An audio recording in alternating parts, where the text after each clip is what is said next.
Hi, Bridget. Thank you so much for spending time with me today. I know you've got so much to share and such good stuff. So let's dive in.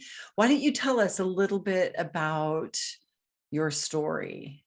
Yeah, it's so great to be here with you, Lisa. All right, so how far back do you want me to go? You just go back as far as you want. Yeah, so I currently own the Power and Joy Coaching Academy, and it's my second business. And my first one was a hair salon.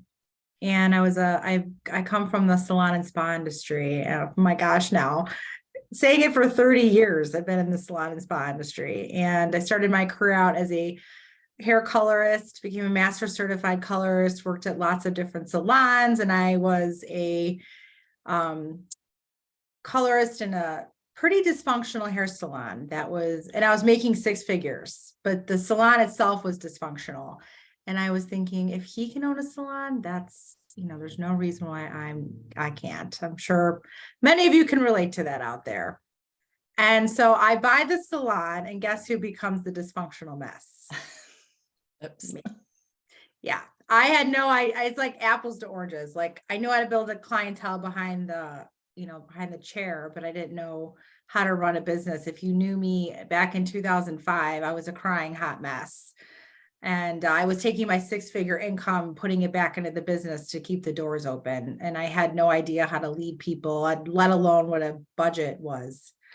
So I hired a business coach and consultant. So that was the catalyst to what I do now.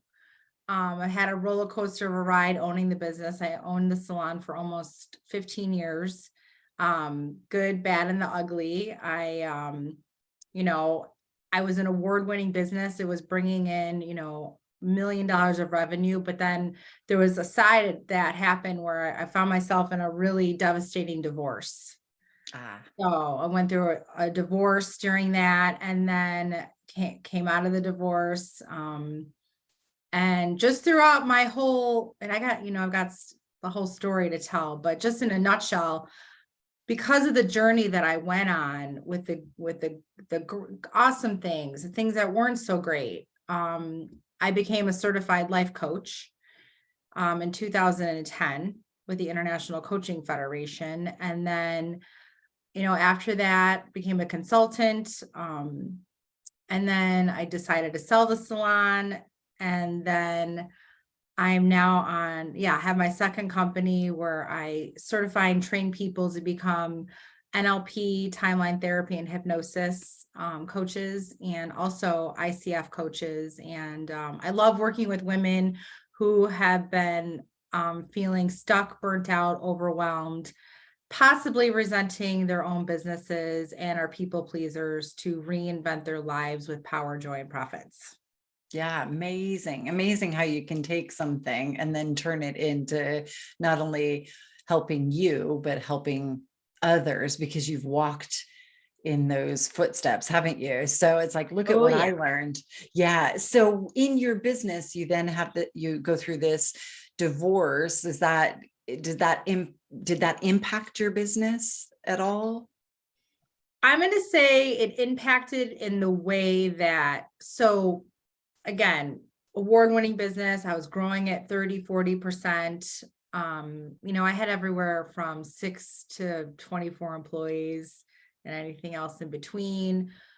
And the business was doing great. But then what happened was, because of the divorce, my ex-husband, rest his soul, he has passed on since, and I've done a lot of forgiveness work on him. He was doing things behind my back that I wasn't privy to. Right. He was an addict, things like that. I was running the business, and then I was trusting that he was taking care of the properties that we owned.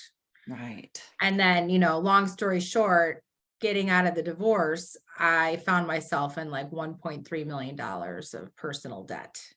Right. Yeah. So that was the impact that it had on my business. So at the time, I was like reluctant to file bankruptcy, and I had a lot of mentors of mine, attorneys, friends, my own parents were like, you have to file bankruptcy to get out from under this. And I was thinking, I'm like, that I'm putting my business at risk by losing it.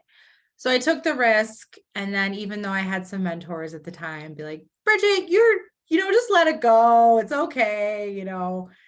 You're up for bigger things in life. And, I was like, no, I became super ego driven.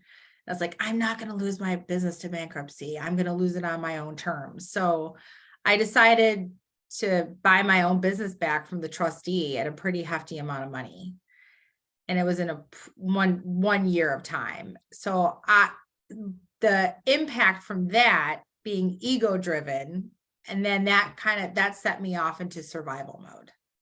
Right. I was like completely in survival mode, and I became a people pleaser. And I was like working really hard on coaching and consulting, because that was another business that I had, putting that money back into the salon, trying to keep up with all the things. And I'm like, I'm going back into bankruptcy, trying to buy my own business back, because it was a pretty heavy undertaking. So just so if anybody like bankruptcies, if that's a choice that you that serves you, my recommendation would be let your business go and start a new one. That would be my ultimate lesson. But yeah, It sounds exhausting. Yeah, it was super exhausting. I was trying to like make my employees happy so they wouldn't leave, bending over backwards, and then like they're getting paychecks, I'm not getting paid. It became really, really weird. Yeah. I called 2019 like the dark night of the soul year. Right. So this was in 2019. So it's Yeah. not that long ago, to be No. fair. Yeah, it wasn't that long ago. And huge learning lessons. Like I was like, I can't do this anymore. I finally woke up, like not like woke up, but like snapped out of it. Like I cannot live in, my stress level was through the roof. And I had reached to one of my first mentors, actually the person that owned the coaching and consulting company I first hired. And I was like, I need support. I need your help. And she coached me, and I was like, all right, that's it. I'm going to put this salon on the market. And I sold it during the pandemic. The very Wow. beginning of the pandemic. Yeah. Yep. And then I was like, I am ready to reinvent my life. And I Right. did. Yeah. So I did. So I sold it, and then I started getting therapy and coaching. And I'd always been interested in NLP. And I didn't even really knew what it meant at the time, neuro-linguistic programming, because a mentor of mine would always say, and I'm a master of NLP. And I would be like, I don't know what she means, but I totally look up to her. Yeah. And that sounds really good too. Wow. Whatever it is. Yeah. I know. So I was like, all right. So I started starting my own, consulting practice, coaching consulting practice. And I was like, all right, I'm going to get certified in this NLP work. So I found a program that I liked, and I knew, I just had this intuition that like this was going to be the thing that really changed my life. Because I've always experienced, having a coach, and I would have breakthroughs, and I was I would always hit my goals and do all the things, but there was always something in my mind where my mind would always be constantly worrying, constantly be obsessing, like future driven. I couldn't handle when someone was mad at me. So that's where a lot of the people pleasing came into place. And I was people pleasing like the absolute wrong types of people. And I was halfway through my certification program, and I was like, oh my gosh, am I not mad at that anymore? Have I let that go? And I was like pinching myself, and I was like, that's it. This is my calling in life. I need to train and certify people in this work. So that's what I did. I did a deep dive, and literally in 6 months, I like completely did a 180. I opened up Power and Joy Coaching Academy. I started certifying people in the work, and yeah, it was pretty awesome. Yeah, it's amazing, because it's not just that you learned it for others or to even certify others.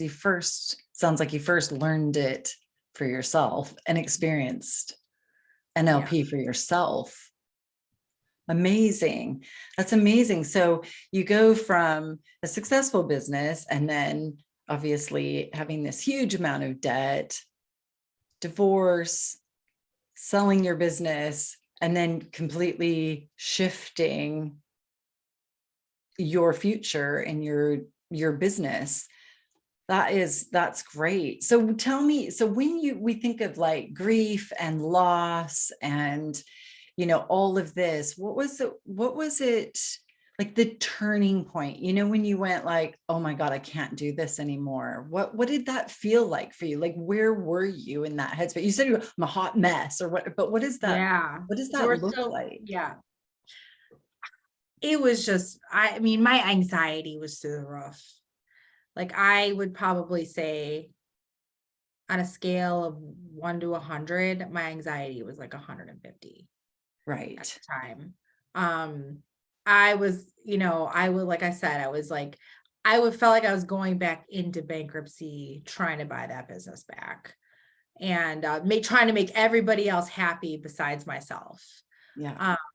Um, truth be told, when I say dark night of the soul year, like I'm like, I don't, not that everyone is free and clear of this, by the way, but like, it was kind of like, what's the point of this? What's the point of that type of like conversation in your head?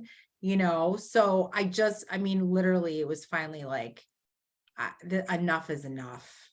Like, I cannot, this is no way to live. Like, and I want to live, you know what I Yeah. Yeah. it's like, Exactly. it's just, it's almost like it's like truly like feeling like you hit the rock bottom Yeah. and you're just like, you make that decision. You're like, that's it.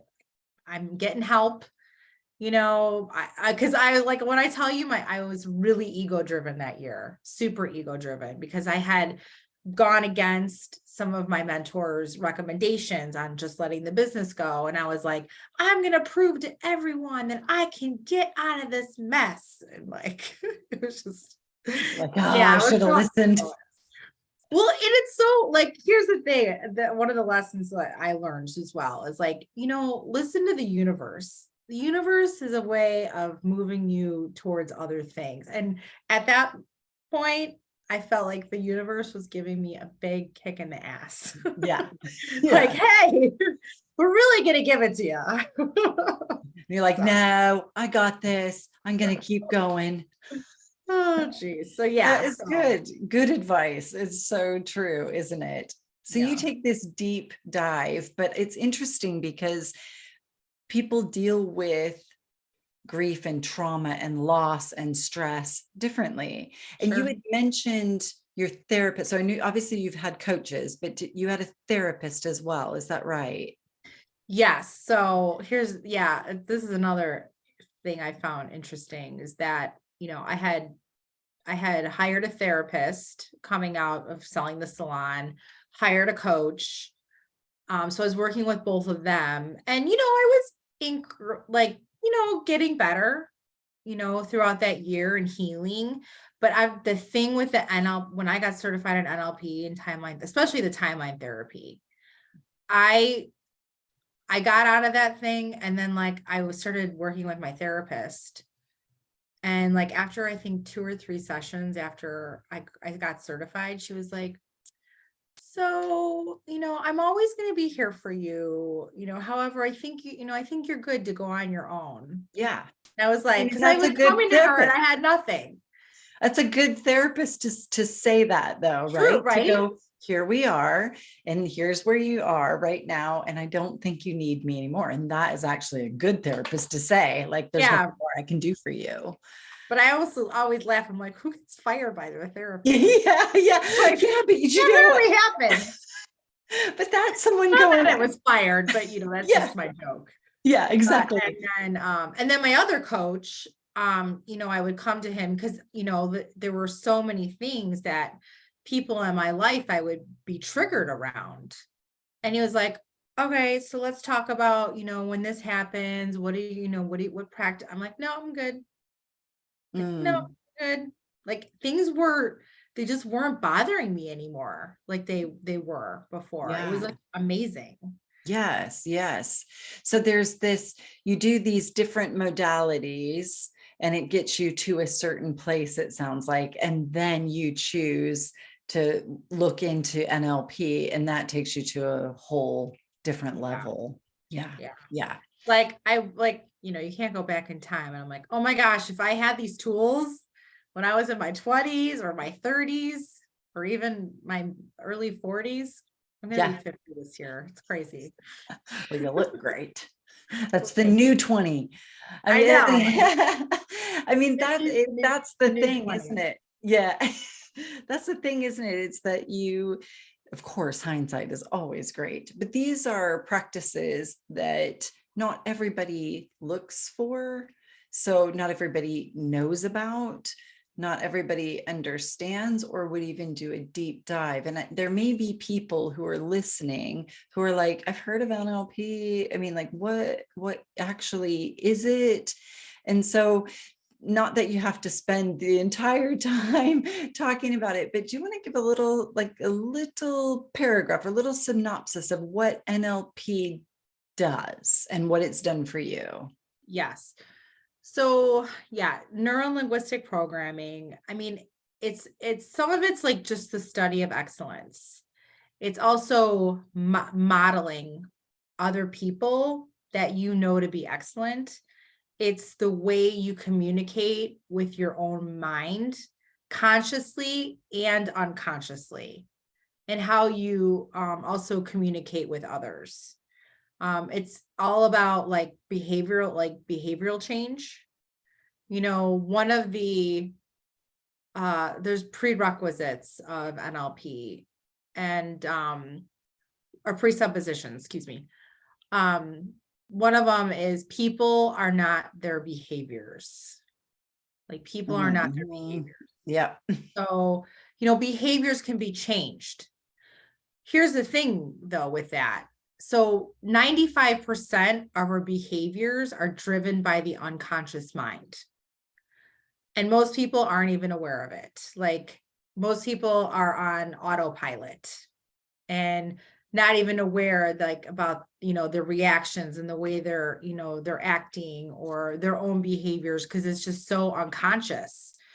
And with the NLP work and the timeline therapy and hypnosis, it brings the conscious and the unconscious congruent so that they're working together, not against each other, if that makes sense. Yeah. And so there's this awareness, isn't there, of everything really around you and what your thoughts are as well. Yeah. Like I love Bruce Lipton. Like Bruce Lipton has awesome like podcasts and interviews on this, and how, we're also, a lot of the stuff, like our belief systems have been programmed in our unconscious mind between the ages of 0 and 7. Yeah. We're just like these little sponges learning all the good, bad, and the ugly all around us. And that's where a lot of the limiting beliefs and then negative stuff, and our unconscious mind, even it may not be aware of it, but it's like it's doing these weird things to protect us. Yeah. Even though they're not in our best interest. So yeah, and it's what we know, right? It's what we know. So like my whole thing too is like, the unconscious mind wants to act like a little brother or sister. And it wants to, please you and do things for you. So, and it also doesn't process a negative directly. So if I say, do not think about a purple pig, do not think about a blue tree, do not think about your nose. Like, have you ever worn a white t-shirt or a white pants and you were doing everything in your power to not get anything on it, and then 2 minutes later you spilled something all over yourself? Yeah, 100% all the time. Yeah, so it doesn't process the negative directly. So I'm always working with my clients and even myself to focus on what you want. So many times people, like when they're finding themselves, like 95% of our behaviors are unconscious. We can go from relationship to relationship, from job to job, city to another city. We've changed the scenery, we've changed the people, and we're still experiencing the same results. Yeah. Right. It's that saying that where you go, there you are, right? So that is wherever you go, it doesn't matter because that's where you're at. That is the same. Yeah, it goes with you.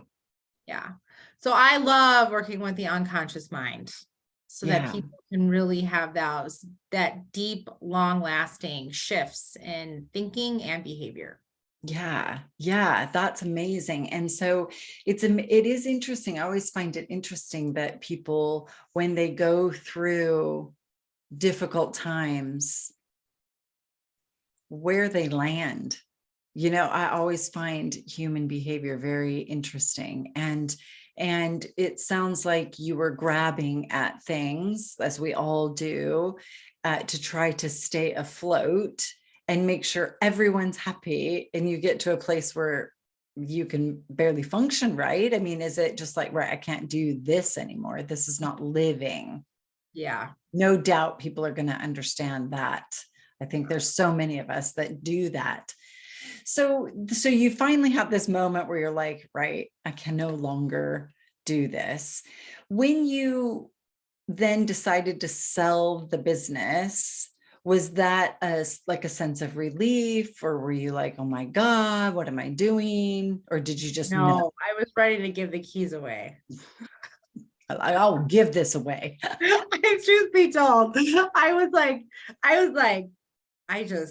want to hear who will take the keys. Yeah, exactly. So no, I was very, no, I was very aligned with it. I talked to, I had a broker that sold it, and I was just like, let's find a buyer. Let's find a Yeah, buyer. yeah, So I'm going to have closure on this, and I'm going to move on. yeah. So yeah. People have always asked me, do you miss owning a hair salon? And I'm like, no. I don't even It know was what an you're talking about. amazing experience. And I love the salon and spa industry. I mean, one of my missions and goals is that people shift their way of perceiving the salon and spa industry, because so many people perceive, hairdressers as like, oh, you're just a hairdresser. And then the stylists are always like, oh, I'm just a stylist. No, you had like, it's such an amazing career. Like, I mean, who would have known I went from cosmetology school to doing hair to owning a hair salon to becoming a coach and consultant and a trainer to then owning a coaching academy. I mean, Yes, exactly. I was a college dropout. Mm, You know what I mean? I interesting, dropped out of isn't it? college to go Yeah. to beauty school. Amazing. And look at, like you said, look at where it has taken you. And all of those experiences were there for a reason. Mhm. So do you go into, do you still, I think you had mentioned about business coaching. Do you still coach those in that industry, or? Yes. Okay. Yeah, I'm probably going to say 50% of my clients and students are in the salon industry, and then the other 50% are in all different industries, from Yeah. dentistry to real estate to health and well-being. So yeah, so I still have my hand in the salon and spa industry. Yeah, exactly. Exactly. And I'm sure you still go to a hair salon, so. I love being a client now. I bet it's so great. You could just sit there and not do anything. I Just tell them know. what you I want. love being a client. Yes. That's amazing. It's amazing. So Yeah. that it's such a powerful message of like being in a really dark place, because this podcast, when I had talked and thought, and just, it's been in the back of my mind for a long time about doing a podcast on loss and grief. And it's not just the loss of loved ones through death. It's the loss of, your finances, your career, a divorce, people's health. There's all Yeah. sorts of different losses that we all collectively have. And Mhm. so how do people process it? And so sharing your story on some of the things that you did to get to where you are today, I think is extremely encouraging, because there's just so many different types of loss. I mean, we're free and clear of this, everyone, but like even after I filed bankruptcy, I was diagnosed with breast cancer for the first time. Wow. So the before I had filed, this was before the trustee like literally scrutinized my business. So I was in the middle of getting my business scrutinized. I was like, I got diagnosed with that. I call it the BC now because I don't like saying that word. But I got diagnosed with the BC, filed for bankruptcy, and like broke up with a long-term boyfriend. That was like, I was like, who does that in 1 year? You, But anyway, obviously. yeah, right. But so like that was another like trauma event, because I had to have a mastectomy on my right side. And also it was like 2 years after the divorce was finalized about. So it was, but in 2015, I was diagnosed for the first time. So I mean, gratefully in my salon, I had a lot of systems and structures in place where I was able to take a 7-month leave of absence from work. So I'm huge on business, businesses, small businesses having systems and structures so that if the owner has to take a leave of absence, like they have it there so that they can step away and take care of themselves. So I was so grateful that I had that at that time. But then what happened, I am a very firm believer in like mind, body, and soul connection. And I highly recommend everyone do your own homework because I am not a doctor. This is just my belief system. I do believe that the after stress and trauma, like we get, things, medical things that suck. I'll just say Yeah. it. That Yeah. suck. Yeah. So Yeah. like my thing was like, got out of the divorce. And then 2 years later, feeling great. I was actually training for a marathon and got my first diagnosis. And I was like, what the heck? And then, 2019, I get out from the, decide to buy or sell the salon and get out of the dark night of the soul year. And then like 2 years later, about 2 years later, actually a little over a year, a little over a year ago, I'm like loving my life, building my business. And I had to get a biopsy because there was something suspicious. And they're like, it came back. And I was like, are you kidding me? Wow. So I personally believe it was the aftermath of 2 traumatic incidences. And the things that I've read is like, it shows up in women when they're in the healing stages of their life. That's when it like presents itself. Mm. But what I do want to share is that even though I had to go through last year of surgery again, chemotherapy for 4 months, radiation for 6 weeks, I had the best year of my life, I think. Yeah, Wow. like emotionally, it was like so awesome. And like I worked 50% less than I would normally do in a year because of all my treatment. And I had a awesome financial year. And I was still, working and doing what I love. And yeah, like I really just attest the work I do with the NLP, timeline therapy, and hypnosis. I mean, it supported me on having like an emotionally healthy year, Yeah. taking all that. So Yeah. Because it's so, I mean, not so much in 2015 to 2021 or whatever. It's like, that's a lot that you've experienced. And then to be able to look back and say, yes, I went through all this again, but it sounds like it was a different experience for you yeah, because of the tools that you had as well, and doing a job you love. And yeah, amazing. No, that I'm, definitely helps. yes, I'm so glad that you shared that experience as well, because again, there's going to be people who are listening who are going to resonate well, unfortunately, with this. But it's so much, like you've just been through so much, and here you are today. And that's the message, isn't it? It's like, here you are today living this life of power and strength and joy and excelling and showing others how to do it. Yeah. Yeah. I love it. I Amazing. love working with, I work with men too, but I work a lot with a lot of women. Yeah. It's I mean, amazing. yeah, I have it. You can reinvent your life at any age. A Any, 100%. A any age. 100%. We're never too old to reinvent our No, lives. That's a no. lie if anyone tells you that. I know, but And you, unfortunately, a lot of women don't see it that way. I know. And that's You know? why we're here to tell them that is absolutely, we can show them that that is absolutely not the case. Well, and another thing is like, I've heard a lot of people say to me, like, oh, I would love to be a life coach, but I have to get my own life together. Right. Yeah. No, No. that is not the case. To be honest with you, becoming a life coach supports you on getting your life together. And no one really has their whole life together. Yeah. If they say We're they all on do, a they're journey, you know? lying. They're lying. Yeah. I mean, I still have things that I don't like, but I have the tools to get through them quicker, sooner, faster. So before, I used to hold on to anger like no other.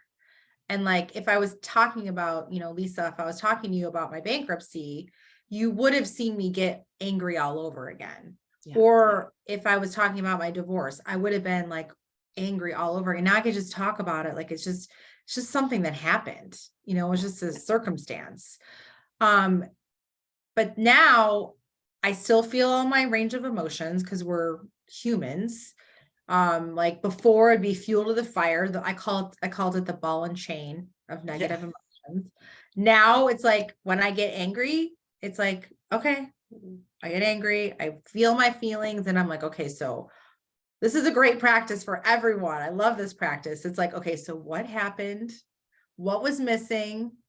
What can I improve upon? And what inspired action will I take to move my life forward? It's like, what are we getting? Where are we getting the lessons? Love it. I don't like everything that always happens to me No, absolutely not. But I love that. I love that method. That is an amazing model to live by, because life happens, shit happens. It's just the way it is. It's how you can work through that. And if, like you said, nobody's perfect, but you have the tools to get out of that faster. Yeah. So I love that message. So now, Brigette, tell us how people can find you. I'll put this in the show notes, obviously, but tell us how people can find you on social media or your website. Sure, I'd love to. Yeah, so my website is powerandjoycoachingacademy.com. My social, I'm on LinkedIn as Brigette Sobus. I'm on Facebook and Instagram as Coach Brigette Sobus. My email address is Brigette, BRIGETTE @Brigette SOBUS.com. So those are all the different ways. Yeah. That's There's great. so That's many amazing. different ways to find me. Yeah, they can. Not hidden. No. My cell phone number's public. No, that everybody can find you. That's perfect. Yeah. Well, what I'll do is I'll go ahead and put everything in the show notes as well. And so thanks so much for, sharing your story and your triumph and, and your continued success. Thanks so much for spending time with us. Yeah, thank you so much. My goal, my wish is that every life that I touch is a ripple effect on everybody else's. So let's all make this world a better place. 100%. Thank you so much.